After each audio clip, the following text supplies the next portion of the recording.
Assaph Mehr was my 30th guest on Origin Stories on Creativity, and he's going to be famous. He wrote his first novel for the very best reason to write a novel. He also moved to Australia for that very same reason. The reason is love. He went for his wife to Australia. He moved from Israel for love. He loves history.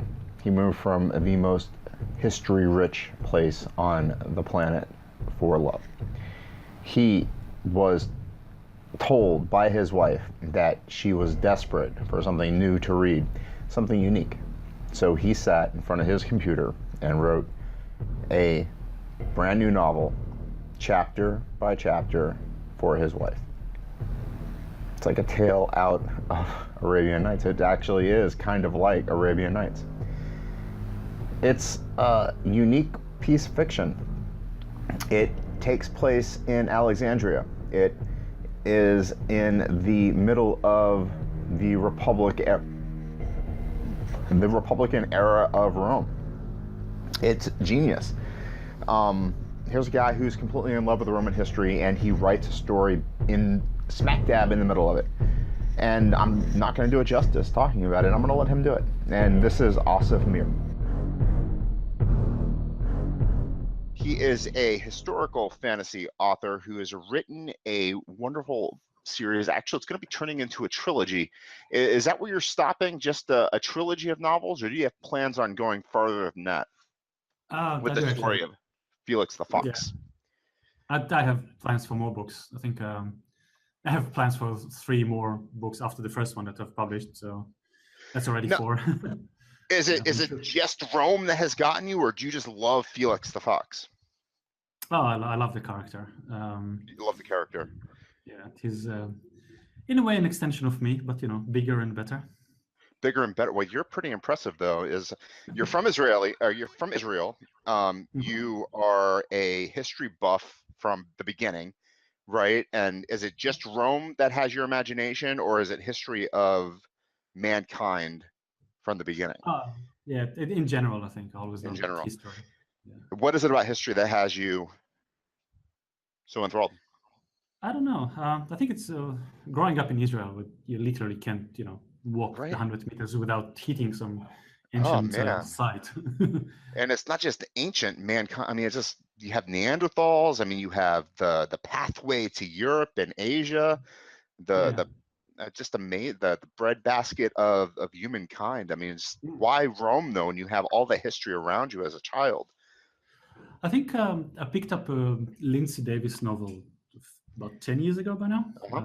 Started reading her novels, which are a detective story set in ancient Rome around the year 60 something.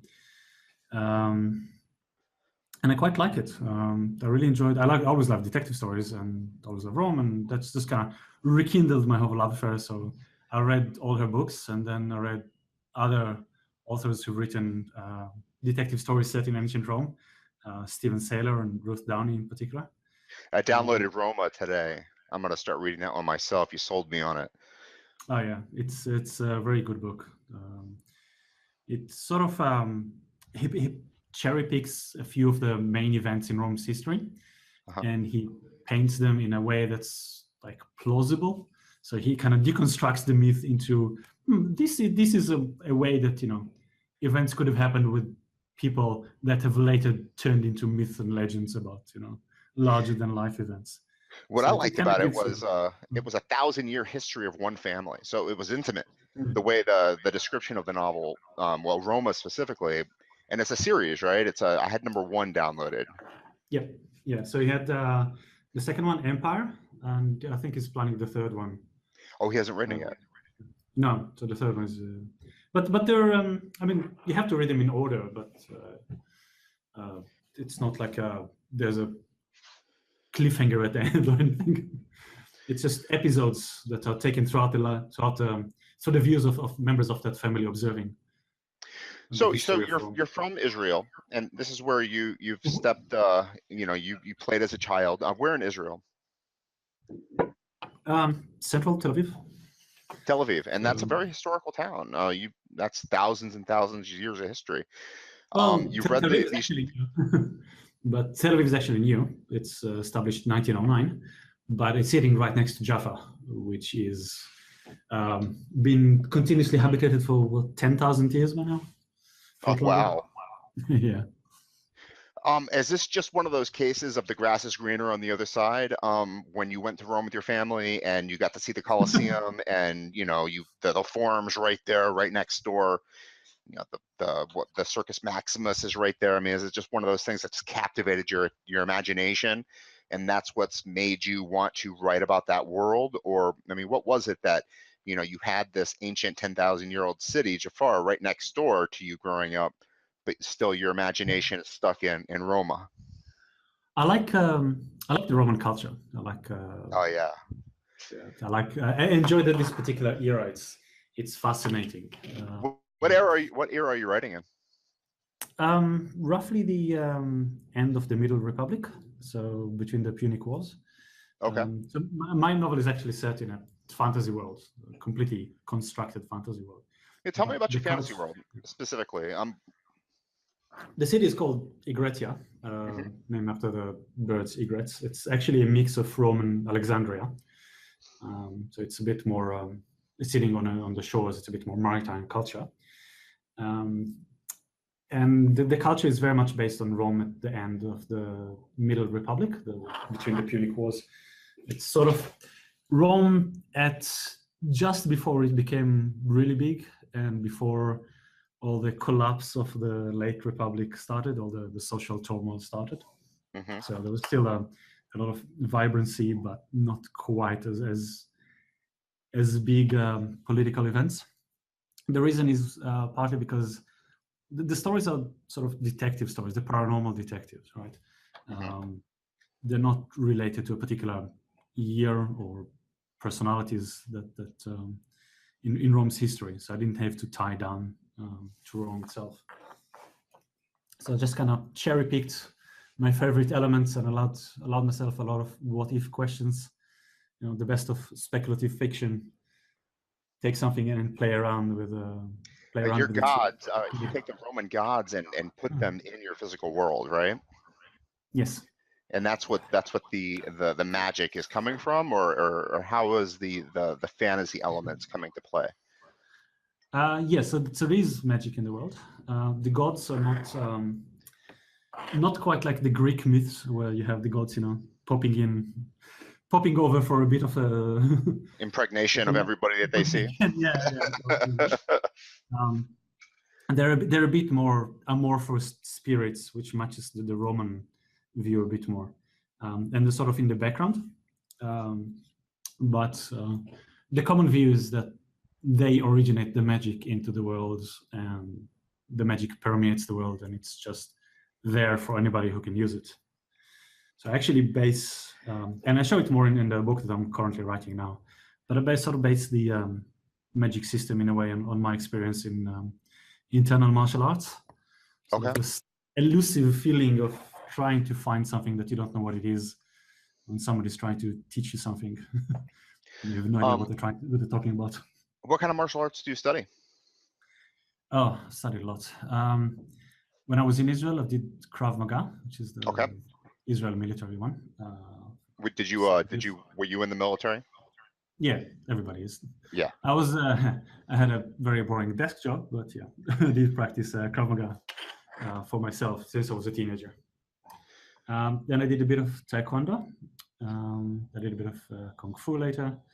Now I'm doing Wing Chun, particularly an internal branch of Wing Chun, which is a lot of standing around and meditating and moving very slowly and trying to fight my instructor, which is like trying to find a Mack truck. Because interesting. He's just, he plays around with you like you're a ragdoll. So without any effort, he's just, smiling at you with his things. But when you're moving slow, does he move slow too, or is there more to the fighting elements of Wing Chun? Yes, so there's both. The moving slow is the concentration side. It's called internal martial arts because you do the work internally. You sort of try to concentrate on the way you move and understand it. Think of it this way: when you're doing the hard external martial arts, it's you're trying to generate power. You're building a very big engine, right, to generate lots of power. When you're doing internal martial arts, you're trying to build a very efficient engine to transfer a lot of power. So just different ways of doing things. I want your master to be very, very tiny. He's sort of, I don't know, he must be in his 60s. There's an average sized man, quite slim. Got a small goatee, he's bald. He's very nice. He likes to smile a lot. He makes us coffee, when we're there for long. And, just practicing with him is like, trying to move a tree. I want you to be 6'3", about 230 pounds, and he's 5 foot, very smiley, very friendly. He hands you a cup of coffee every single day. You do, the Tai Chi-esque movements in the beginning of class, and then he challenges you, and then you try to hit him, and it's like bong. It's something like that. Not quite as dramatic a difference, but yeah, it's something like that. The funny thing is that when we do finally manage to score a hit on him, he's smiling, he's excited, and he steps up his pace. And, yeah. I do find martial arts is very rewarding. I haven't done it since high school, and that was just high school wrestling for me. And I've never really done anything like that. I was in the Army myself in America, and we didn't have Krav Maga. I'm mispronouncing it. We didn't have anything like that. We had bayonet practice. But the discipline and it must help you invest in your writing on a daily basis. Yeah, it does in a way. Because you are a very busy guy in terms of what you do. I mean, I know I was reading your bio before we got on here, and I mean, you have 4 kids, you work full time. You wrote your first one, The Felix the Fox. You pounded it out. It sounded like you got it done. You wrote your first book, and that was very exciting. And the second one's taking a longer time. It's 2 years, right? Yes. I blame the baby that came in between. The fourth one? The fourth one, yeah. He's almost 2 now. Actually, it's just in 2. And I've got two-year-olds, two twins. They are a handful. I understand that completely. Oh yes, yeah. I'm surprised that you're awake. I was gonna complain to you when we first got on the call. This is not my time to be awake. I'm usually an afternoon podcaster, and I'm feeling pretty good right now. Let's see what happens like 30 minutes from now. I'll start mush mouthing and not being able to pull anything out of my brain. But in fact, I'm just very impressed with your work ethic, writing on the train and whatnot. I write at 2 o'clock in the morning. It's when I feel the best. So right now the second book is coming very slowly. Or are you coming to a conclusion with it? Yes, actually, I've been writing up a storm in the past few weeks. It seems to the writing seems to pick up the pace as you get closer to the end. For me, at least, and I'm almost done with the first draft. After which will come, several months of editing and re-editing and getting better readers and professional editors and all the things that they have to fuss around after that with publication. And you said you put a more solid definition on your magic mechanics within the novel. A lot of fantasy authors, they have a hard time with the magic. Yeah, it's I think it's a case of explaining a little bit more while still leaving out a lot of questions. I don't want to just lay it out as, oh, this is how it works. That'll just kill the magic. But Felix explains just enough, a little bit more, to get a glimpse into what he's doing, without fully answering everything, and still leaving things for the imagination. Well, you know what it brought up? We were discussing the gods, the Roman gods, just briefly, and it brought up a question. I guess I studied more. Let's pause for 1 second. Is there any way that you could put me on headphones? Or am I already on headphones? I'm on headphones, but I don't have a microphone with those headphones. So I'm using the laptop headphones. So am I coming on speakers by chance? No.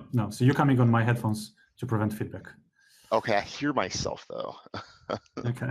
I'm hearing myself a little bit. Maybe I'm too loud. Let me lower. I'll Just lower this. Is this a little bit better? I think. Let me see. Perfect. Yeah, I was hearing myself. It was getting kind of distracting. Okay. I think maybe the more excited I got, the more I was hearing myself, and then I was like losing my concentration. I can hear myself slightly, but maybe I can I'll lower my voice a little bit. We were talking about the Greek gods and how the stories of them were very interactive with the Greek people, how they would leave Mount Olympus and they would interact with the Greeks. They would impregnate and they would have demigods, and they would put the Greeks in chat and they would challenge them. But I guess the Romans, they would worship their gods, they would sacrifice to their gods, they would do things for their gods, but the gods never really came down and interacted with the Romans very much. Yeah, it's a bit more complicated than that. Yeah, I wanted to hear you talk about them. Okay, so both cultures share the pantheon. The pantheon, the proto-Indo-European basis for the gods.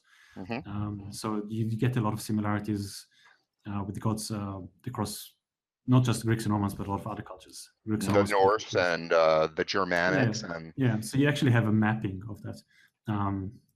And actually, when ancient cultures met each other, they used to have this kind of mapping. Oh, your Zeus is my Jupiter, etc. It's called the Interpretatio Graecia. When you're talking to the Latins, the other ones when they met other cultures. But besides having those common origins, then they sort of diverged. And the Greek mythology is what we commonly know today. And one of my pet peeves is people thinking that Roman mythology is just Greek mythology with Roman names. And it's not, because when they diverged, they sort of had a different way of looking at gods and divinities and spirits. And it was fairly later, towards the end of the Republic, that the whole Grecophilia started integrating more of the Roman mythology. Till later in the empire, they were meshed quite together. But I think in the eras, especially in the Republican and earlier eras and the eras of writing, they were the way that they looked at gods was quite different in a way. As for the way that they actually looked at it, there were the gods, there were the divine spirits, there were there were actually spirits everywhere. There were spirits in boundaries and crossroads, spirits in your pantries. There were public spirits to protect the city, not just the major gods, but the minor gods as well. Each family was responsible for its own ancestral worship. Yeah, I wanted to throw that word out there, the ancestral spirits, because the Etruscans kind of worship ancestors too, right? Yeah. They had a lot of elements. I mean, the Latins were bordering on the Etruscans, so there was quite a lot of cultural. And they also had like cow bulls that kind of merged in there as well, right? Am I right about that as well? Sorry, which one? Bulls, cow, like maybe that's the wrong word, like bulls, bulls, steer. Okay. Yeah. They were used in sacrifices. That's definitely sacrifices. Right. Weren't they worshipped also in the Etruscan? No. Or horses or something along those lines? No, not directly. No. So they were horse spirits, etc. But okay. I think it was Pliny the Elder who said something along the line: the population of gods and spirit in the city outnumbered the population of humans. Interesting. Yeah. And does this come into play in Felix the Fox as well, in terms of, well, I know you didn't want to get into specifics as far as how you built your magic, but that's amazing, honestly, thinking about the number of gods and spirits and minor deities that are at play in the Roman religion. Yeah. Well, in the first book, yes, it's mentioned, it's alluded to. Felix has a bit of a run-in with a couple of things that he cannot quite explain. But in the second book, well, the subtitle is A Tale of Haunted Houses and Household Gods. So yes, it does come into play. That's really cool. It's like you can have endless amount of stories. You're not just battling, you know, the number of Greek gods, and there's like just so few. Yeah. You can have any number of stories, and they're unique. Yeah. So yeah, and they obviously had their own. I mean, besides the views of the great gods that we all know, they had just so many to pick from. My favorite is Cloacina and Sterquilinus, the goddess of the sewers and the god of poop. So, I mean, you think about it, but yeah. Well, they got a way of being able to call themselves gods too. I mean, Caesar and Augustus and even Nero, they would declare themselves gods among men. Yeah, It's a very interesting culture. Yeah, the ancient world's view of religion is very, very different to what we think about when we think religion. So in our minds, it's usually something that's fairly organized, that's fairly consistent with the canon. While in the ancient world, you're mostly talking about temple cults. So you'd have a temple and you'd have a following, and that temple would represent some aspect. And yes, people were aware, obviously, of other temples, and then especially in big cities, there will be several temples to several gods. But it wasn't something that was sort of, unified. It was more about individual forces of nature that control human life, and you would appeal to the appropriate god and the right time for protection or whatever you needed. And the distinction between human and spirit and God was much more fluid. And am I wrong? Did I hear recently also there was like a political alliance between these cults also? Like if you wanted something particular done within the city, like we were just mentioning the sewer god, if you wanted a sewer line run through your section of town, you appealed to that particular cult to run a sewer line under your home or something like that. So there were, so you would do a prayer for everything, pretty much. You would do a prayer and a bag of silver or something along those lines, and the god would put a sewer line under your home. And not pay quite like that. The Romans were a bit cynical about that. They knew who they're paying for what, but at the same time, they were also believers. I don't want to use the word superstitious, but they were believers, so they would pray and sacrifice to the right God for protection. So it came sort of hand in hand. It wasn't a separate thing. It wasn't like, these are people who's going to actually build my sewer line, so I need to pay them, and religion is something completely different. No, it was sort of integrated. So yes, these are the people I need to pay them, but I also need to appeal to the gods to make sure that it's done right, that there will be no problems, there will be no evil spirits coming through it. So yes, they're actually laying the bricks, those people, but the god will do his part. So when you say you don't want to say, I'm sorry, go ahead. It was actually contractual in nature. It was like, I will now give you this sacrifice and you will do this thing for me in return. So a lot of it was in the form of a contract in a way. It's a very interesting concept. And part of their... practical is the word that I was looking for this entire time. It's very practical. Yeah. It is. And it was sort of self-enforcing. So when you say you don't want to say it's superstition, there's something else at play. They're doing these sacrifices for a very practical reason. Yeah, it is. And for them, it was part of reality.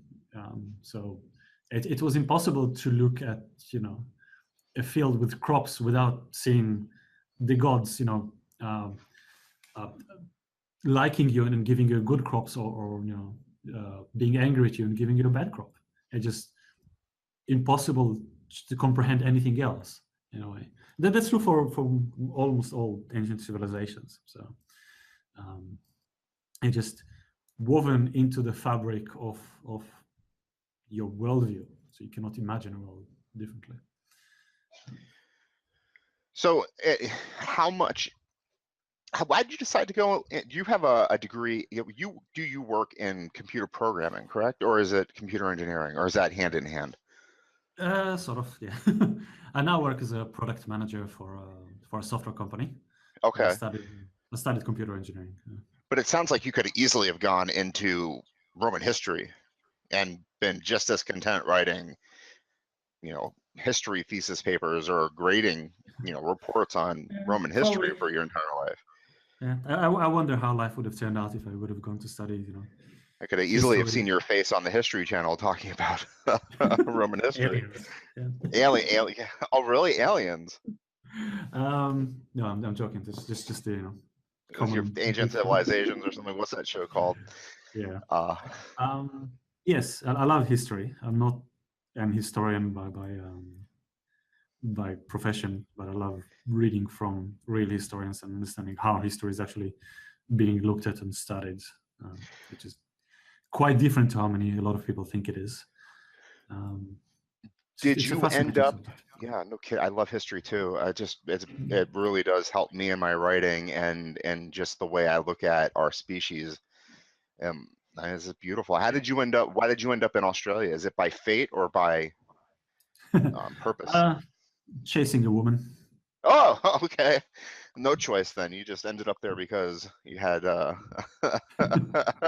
If you had any place in the world, would it be in Rome? Would you live in Roma? I'd miss Europe. That's Australia is a wonderful place. The pace of life is great. The weather is great. Quality of life is awesome, but it's so fucking far away. Yeah, everything. Once you're down there, you're stuck. Yeah, so we visited my family back in Israel about 3 months ago, and it's 30-something hours in planes and airports. With 4 kids and a 2-year-old. No, we only took 2 of them. Oh, okay. We took the oldest. But yeah, oh my god, it's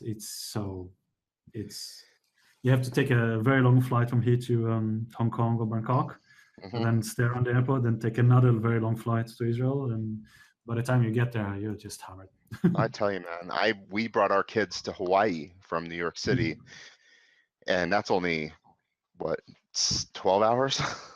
Yeah. We were beat there and back. It was a miserable experience, and I don't envy. Nothing, there and back at the same day. That was half. Yeah, exactly. I thought about it. I was like, I felt bad for anybody from Hawaii to Australia and the other way around. I'd love to go to. I've always fantasized about going to Australia. It seems like a wonderful place, but it's just so far away. It is, but yeah, it's very far away. So we do miss being close to Europe and being able to pop on a plane for a couple of hours and visit all the wonderful places. But yeah, it makes book tours hard, I imagine, and think. I mean, with the internet, I gather you get to do this type of marketing and whatnot, but yes, how are you going to handle, like, if you get invited to Comic-Cons and things of that nature? It makes it difficult to do the hand-in-hand type stuff. So there are events in Australia as well in Sydney. They're probably about, a tenth of the size. The big events are like a tenth of the size of the big events in the States. If it ever gets to that stage, I'd love to go. Right now, the company I work for, we market our software all over the world.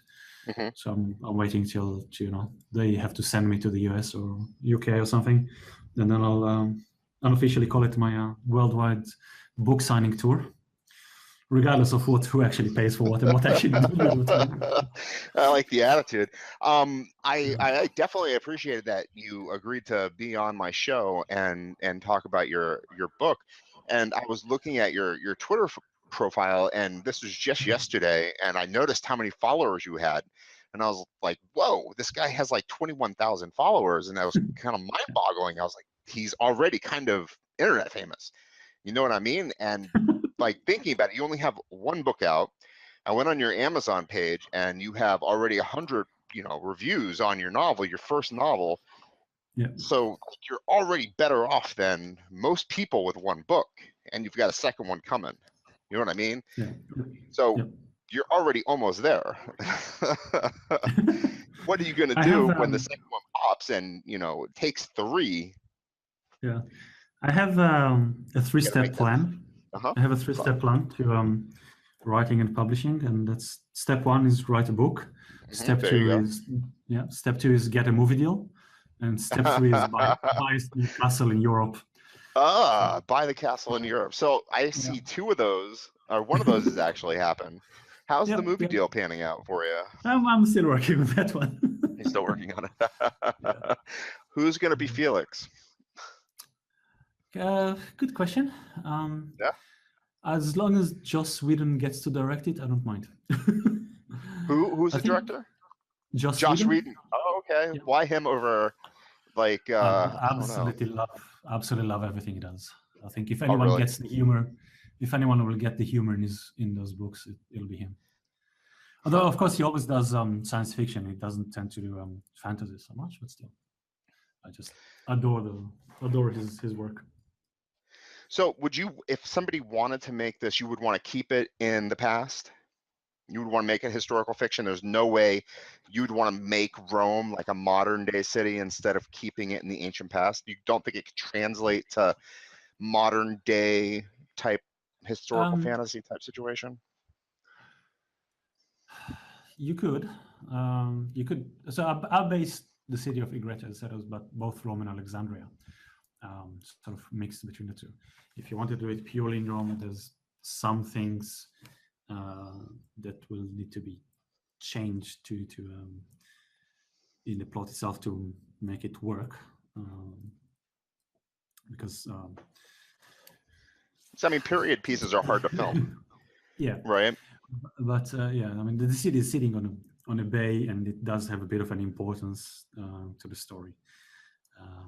But that can sort of be worked around to make it Rome. I mean, for myself, when I actually came to write it, I did think about making it in Rome itself. But like I said, I didn't want to get tied to a particular year or events and people related. And I love historical fiction, and I love reading the good historical fiction authors. And I know the amount of research that they do, and I know the qualifications, the academic qualifications that they have. And I thought I would always fall short. At least I was afraid that I always will fall short. So writing it in a fantasy world, playing with the what ifs, gave me a bit of freedom to concentrate on the stories that I want to tell without having to focus merely on the research purely for the historical accuracy. Do you interact with anybody historical?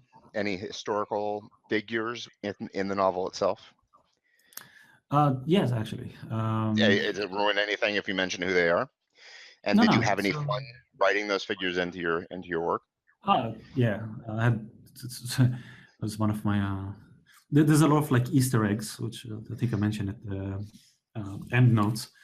But he talks about, for example, Pliny and Ovid that wrote natural histories in Rome. So for them, or they wrote mythology and natural history and all that. So their counterparts appear in his world as people who wrote like actual books about the history of magic as being something real, not just mythology. And there's the famous artists and sculptures from the Roman era that appears. Their works are mentioned. Art being eternal. I wrote bits of fan fiction, 2 short stories where Felix actually ends up in our world briefly and meets a couple of my heroes. I mean, they are fan fiction, so they're released as fan fiction because those are published author works, and I don't have the rights for them. I'll never actually be able to make it official and publish them. But I liked him interacting with my literary heroes and mapping his world to our world to his in a way. The actually in the current novel, the one that I'm drafting now, Ruth Downey, whose Medicus series of Roman mysteries I absolutely adore. We started to chat, and she let me borrow her protagonist, Russo, to make a guest appearance in my book. So it's a lot of fun. Does Felix appreciate where he lives, or the era that he lives in, and the republic that he lives within? Yes, yeah, definitely. He's aware of living in one of the greatest cities ever built, and he's aware of its problems, but he's very much a city boy and a patriot in that sense. Would you ever want to write another historical era, being in the Pacific area, Australia? Would you want to ever examine like Polynesian culture, or maybe even, I don't know, you've been in martial arts so long, would you want to examine like Asian culture or anything like that? I don't feel I know enough about them to do it justice, but the other era I'm interested in writing. Probably will take me some time to get it, but I'm interested was be sort of 19th century Russia. So, just imagine retelling. Well, my wife is Russian for starters, Okay. but I do love that era. So imagine, and it's another great empire stretching for across half the globe. But imagine, retelling the Crimean War from the Russian side, but with airships, a lot less words, mechanical robots. That's a fascinating idea. I'm just thinking of War and Peace. Yeah, something like that. Man, it's the Russians are very bleak people, willing to throw themselves at just some real dangerous situations. Do you see a similarity between them and Romans? Well, when you look at your wife, do you see? I mean, the Eastern Europe, the Eastern Roman Empire, kind of has a lot to do with Russia, doesn't it? I mean, the Byzantines, do they help form Russia? I mean, well, the word Tsar, which the Russians used up until Peter the Great, is actually a mispronunciation of Caesar, Caesar. So that's the origin of the word. So they do have sort of cultural claims for roots. I wouldn't necessarily say that in the nature of the people and the culture and sort of the popular aspects, there's a lot of similarity. You would not say that. Not necessarily. I think it would be quite a distinct difference. It would be a departure from what you're used to. Yeah. And I mean, if you're going to be writing about the Crimean War, you'd be definitely digging deep. Do you think that it's because I was reading about how your the way that you're writing your first novel, you were writing and researching at the same time, right? Yes. But you had already done a lot of reading up to that point. When you put word one on paper, you were already neck deep in reading and research and love of your subject matter. Yeah. Are you reading a lot? I know the framework. I know the world, a lot of aspects to it, etc. So my research is more about particular aspects or finer points that I need to look into to make sure that what I write kind of makes sense. Mm-hmm. Are you worried about pigeonholing yourself at all with the Roman Empire and getting stuck in this world and never being able to pull yourself out as an artist? Not particularly. I mean, first and foremost, I write for myself because I enjoy it. Yeah. I like fantasy. I grew up on classic sci-fi and fantasy. Do you have a favorite author? Modern ones, probably Neil Gaiman, Terry Pratchett. Oh yeah. Yeah, I love Neil Gaiman too. Yeah. American Gods, the TV series. Have you watched it? Not yet. No. Still waiting on the next Netflix queue to watch it at some point. But I'd recommend it, honestly. I did check it out. Did you you've read the book, obviously? Not yet. That's actually one of his books that I haven't read yet. Oh, well, definitely check out the book. It was good. I liked it. It was one of those weird reads though, where I kind of blandly read my way through it, and then as I'm watching this Stars series, it all came flooding back. It's very visceral. Yeah, it is. Terry Pratchett is one of those authors I cannot get into. I don't know why. I can't. Everyone loves him so much, and I just cannot read that guy at all. I don't know what my problem is.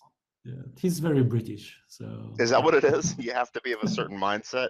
But I love I think C.S. so. Lewis, and he's British as well. And I love J.R.R. Yes. Tolkien, obviously, and I can't get into Terry Pratchett to save my life. Yeah, it's a matter of personal taste. Just no book is ever for everybody. Personally, whenever I get like a 1-star review on Amazon, I break out a champagne bottle. Oh, because really? it You've means- got one-star review, and the one that you got is total bullshit. And I want to find that person and give them 1-star reviews, because you can't go on somebody's Amazon page and say, I didn't read this book, therefore I'm going to give it 1-star review. Yeah, That's stuff just like the that. worst freaking thing you can do to any writer, and they suck. I don't know what their freaking problem is.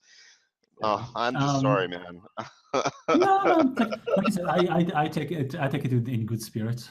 I guess, because they didn't say your I'm- book was horrible. They said, I didn't read the book. I like to go on Goodreads or Amazon and look up, something like The Lord of the Rings. Yeah. And it has 40,000 1-star reviews. People who basically say the book was walk, walk, walk, fight, walk, walk, walk, fell asleep because it was so boring. So yeah, but it's not. And who? it's one of the greatest masterpieces. Yeah, I know, right? The greatest fantasy masterpiece of the 20th century, basically. And yeah. You know what? No book is ever for everybody. Yeah, exactly. I don't expect all people to like me, so I don't expect all people to like my writing. Unfortunately, life is finite, and there are so many books out there, and I just want to read them all before time passes, and Yes. I can't. So it gets frustrating. It's like, oh my god, I have to hurry up and finish this one so I can read the next one, and I'm not getting into this one fast enough. Okay, gotta pass. My on to it. read list is longer than my life expectancy. Exactly. So let's talk about your marketing, and how did you go from being a software engineer, or who you are in your day job, to being this person who has a novel out and has a fan following? How did you go from being not known to being known? I'd say I'm still very much working on that. No, I don't know. Well, compared to me, I think you're known. I always loved reading. Let's start there. That's really the crux of it. I always loved reading. I always had a book. My wife gave me a Kindle 7 years ago, and when they just came out, pretty much. And she knew how to feed the addiction, I guess. And I just always continuously read. So when it came down to writing, I don't know, just one day she was complaining that she read all the books that she wanted to read and there's nothing else for her to read. So after she went to bed, I just started writing and just didn't stop until I had the manuscript. And it wasn't something that I went on writers group or anything. I pretty much wrote it in a cave. I wrote it by myself at night without talking to anybody, and sort of just gave her, oh look, here's a chapter, here's another chapter. Tell me what you think. Tell me if you like them. That's a neat story, and she supported you, and supported you hardcore, and you wrote. That was really nice. That was a nice, sweet story.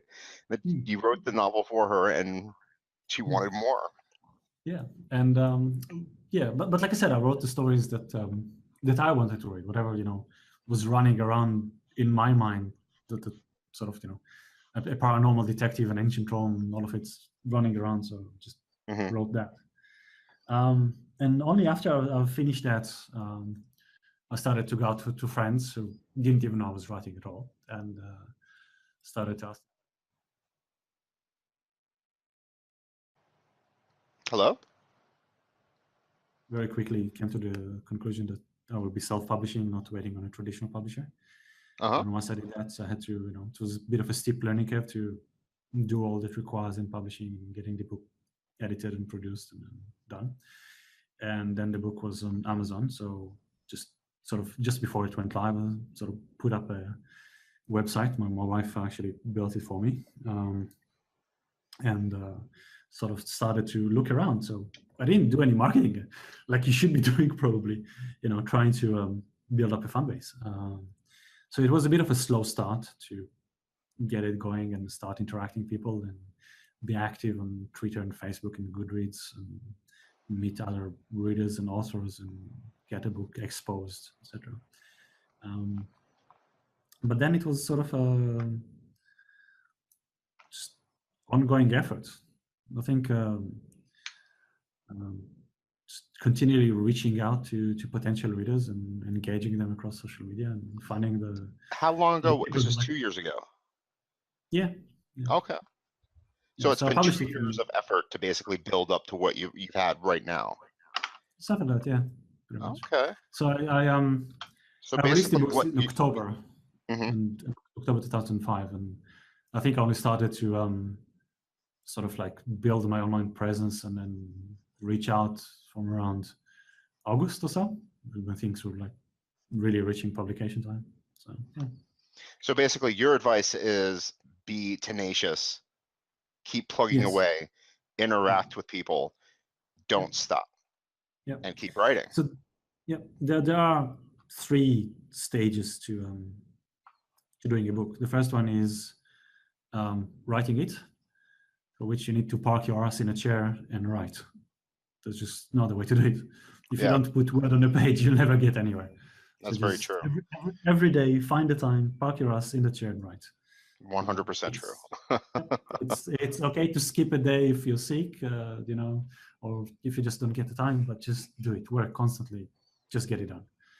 And once you have the manuscript, that's a huge achievement. But now you need to make it into a book, sort of the publication phase. And whether you go with traditional publishers or self-publishing, or hybrid publishing, is probably the more common these days. There's a lot of editing that you need to do first by yourself and to work within professional editors.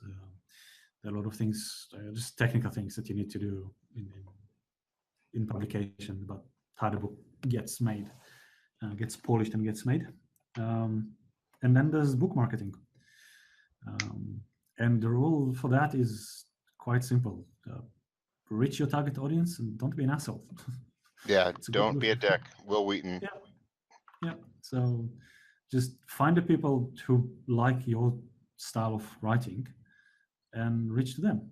And the other option is, which I'm not denigrating in any way, is to write for a particular market, which is you start by having a particular niche market in mind, people that buy a particular or read a particular type of story, and you write a story for that audience. You sort of know your target audience. If you write for yourself, like I did, then you need to find the people who like your style of writing. It's just different paths. I'm not saying one is better than the other. They both have their pros and cons. Both have their own sets of difficulties in reaching out to the target audience. I find that I like to interact with the people who like the things that I like. Definitely. That's my theory anyway. Yeah.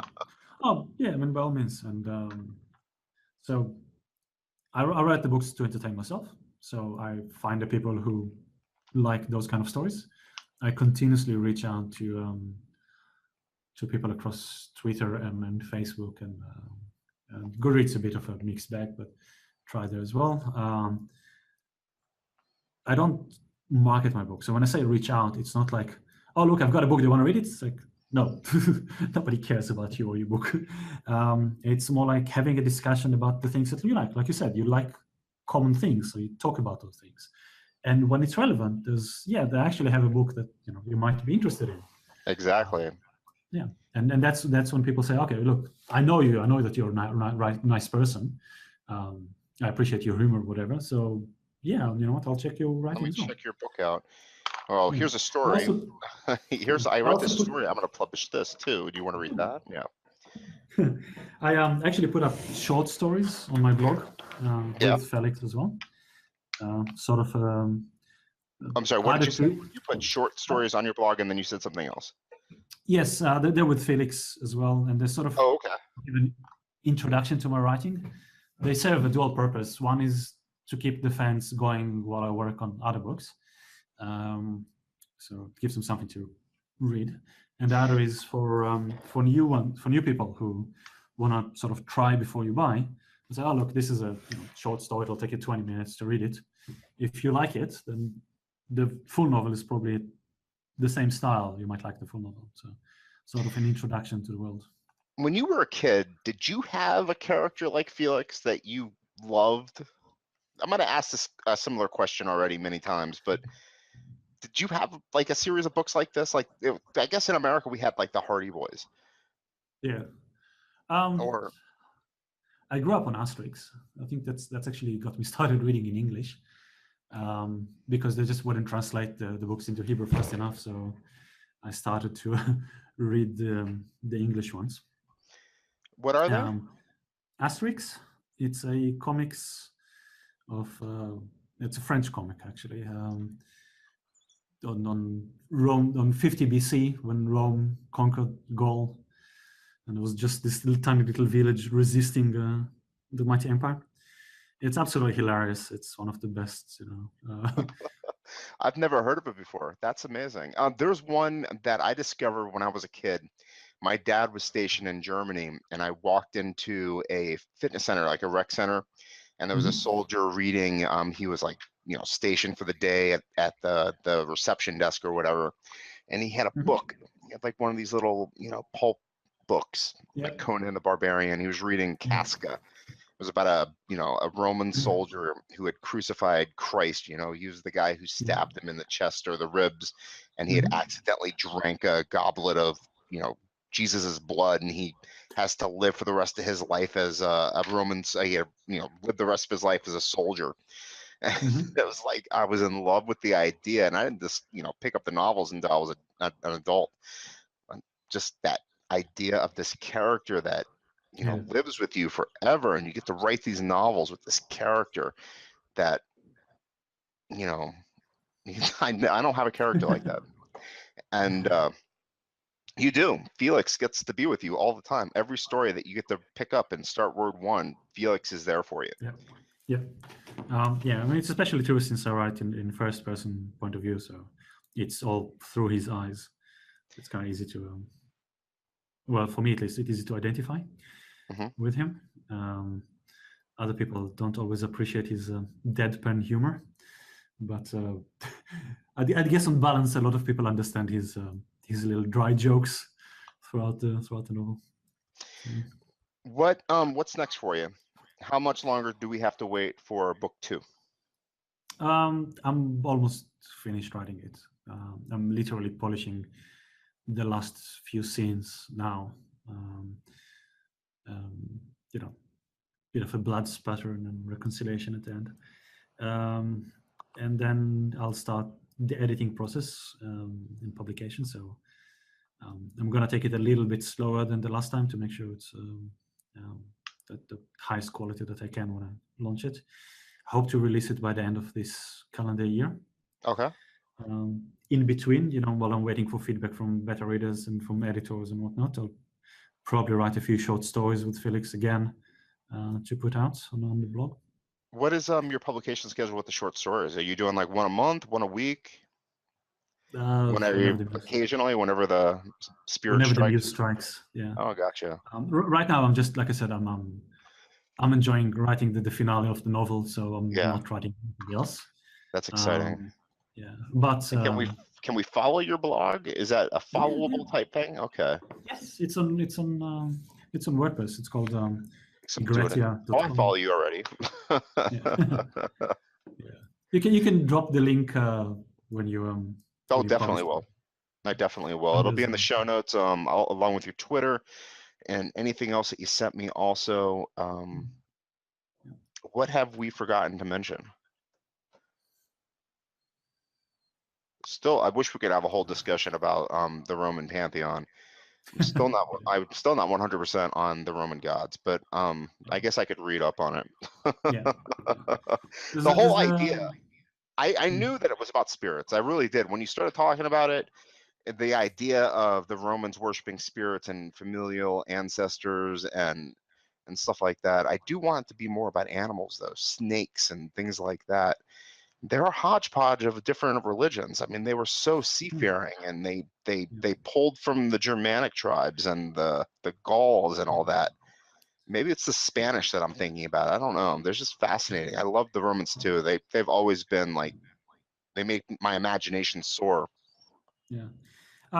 They've used animals in their symbolism, like the standard bearers and the trumpeters in the Roman legions always had like the pelt of a fox, of a wolf or a bear on their shoulders. But I wouldn't necessarily say that they worshipped the animals. So the animals were part of the symbolism. The whole story of the she-wolf cycling Romulus and Remus when they were babes before they established the city of Rome. Yeah, fun story about that. Lupa, which is a she-wolf, is also a slang for prostitute. So, oh, really? Yeah, so that's another theory of where that legend came from. Well, that's fascinating. I just wrote like a little flash piece on that not too long ago, just a couple days ago, actually. Cool. What else? My mind just went completely blank. Like I said, it was going to happen eventually. I should already be in bed. I really, this has been a fantastic discussion. I'm so happy that you, I didn't drag you onto the podcast. Obviously, you volunteered, but this has been a fantastic discussion. I really enjoyed having you on. I hope that at the end of the year, when you publish book number 2, I can get you to come back on and we can discuss how that's working out, your marketing plans, all that good stuff. Was there anything that we forgot to mention or that you'd like to mention before we say our goodbyes? Well, like I said, on my blog, there's the short stories. There's also articles about marketing and articles about social media and news and everything. So I sort of try to appeal to both fans, but also other authors who are interested. I'm sort of trying to, help from my experience about what it takes to become a successful author. Well, my notes along the path, I wouldn't say I've quite reached it yet, but yeah. So, are you aiming to be traditionally published at some point in the future? Do you think that'll happen, or do you think that your path is trajectoried towards that goal, or are you satisfied where you're heading as an indie? So I'm not chasing traditional publishers. I doubt that they will chase me. They're being swamped as it is. Yeah, right. But look, if it's something like the big 5, like Tor, which is an imprint of, sorry, I forgot who, but one of the prime publishers of fantasy or something like that. Yes, I'll consider what they have to offer if they approach me. But I'm not specifically going out of my way to meet them. I think the whole publishing industry now is in a great big turmoil. I think I agree. The landscape is changing so fast. If you read web articles from 2 or 3 years ago, they might not always be relevant because things changed already. So it's really is, publishers are and always have been and always will be in the business of making money. And the question nowadays is, how do you make money? Yeah.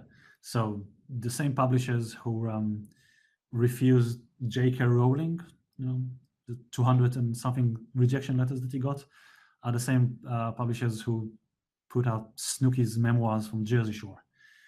It's not about literary merit. It's about what the person who gets your query letter thinks, can he sell this or not? And to be fair, they have no clue about how to sell books anymore. Yep. Amazon disrupted so many things and so many things have changed. So I can tell you one thing, I bought every single one of J.K. Rowling's novels, and I did not buy Snooki, and I didn't download Snooki either, and I did not. I did have one final question for you. I've been meaning to ask this. I did hear a whisper that you do graphic work also. Yeah, I do. You work on covers. Do you do your own covers? No, I have a professional cover designer do it for me. But you do graphics for other people. I do. Yes, I do basic graphics. I'm not a graphic designer by trade, so I have a bit of a knack for it, but I'm not an artist as such. Would you want to spend some time exploring why you wouldn't want to do your own covers? But I mean, do you trust? Yeah. Well, let's hear. Well, there's two. Yeah. There's two aspects for that. Okay. One is I don't think I'm technically good enough. So when I got my my cover commissioned, I actually specifically requested to have just the image behind it without the text as well, and the actual cover of the text. And I used that image for a lot of my promotional material. So I work with that graphic to put on promotional messages, etc., for consistent branding. And I can take, basic images, basic covers, and make the shape them into looking like a book, and put it on some background and add some text, sort of, as standard marketing material. I don't think I'm good enough of an artist to create a cover from scratch. The other reason is that I wanted a professional cover artist is our cover has to reflect the genre that the book is in, and it has to be slightly generic, not too far out there, because when you think about it, when people are in a physical store or an online store scrolling past, walls of thumbnails with covers, the cover has to catch their eye, and it has to tell them at a glance, this is a fantasy book, this is a romance book, this is a sci-fi book, right? That's all. This reminds me enough of the book I just finished to where I want to pick it up and go right back to the world I was reading, but enough difference to where I'm going to be in a different world and be comfortable enough to continue reading where, so I'm compelled to pick this one up. Yeah, I got you. Yeah, and so it has to be really, really good, really eye-catching, but also sort of not very, but slightly generic. So it just kind of gives them an idea of this is what it's about. When they pick it up because it caught their eye, then you have the blurbs, which is a hook. It's not a synopsis of the book. It's a hook of what kind of to expect in that story. And then you usually have a couple of reviews, which are sort of social proof, which means, look, it caught my eye. This is kind of what it's about, and there are other people who like it. And then they progress into, open it up and sort of starting to read the first line. And this is where your writing catches them on, and then makes them, buy the book to read further. So each element has its own importance along this chain, along this funnel of getting people to notice your book and pick it up and continue reading. And that's why it's so important in my eyes to get a professional cover artist who knows exactly how to generate those kind of eye-catching, genre-appropriate covers, and why it's so important to get a professional editor who will help you polish the work. So from the get-go, from the first page that you read, there's just no mistakes, and then the story flows appropriately. Yeah, I think those are the most important things. That was definitely very, very well thought out. I appreciate that, and I thank you so much again for being with us tonight. And do you have anything else you want to add? No, thank you very much for hosting me. Thank you very much for being with us, and we'll speak again. And excellent, thank you so much. All right, my friend. Bye-bye. Bye-bye.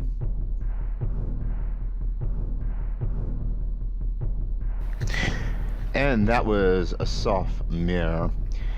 My next podcast is with Chris Heron. He's got a neat story. He decided to walk away from writing.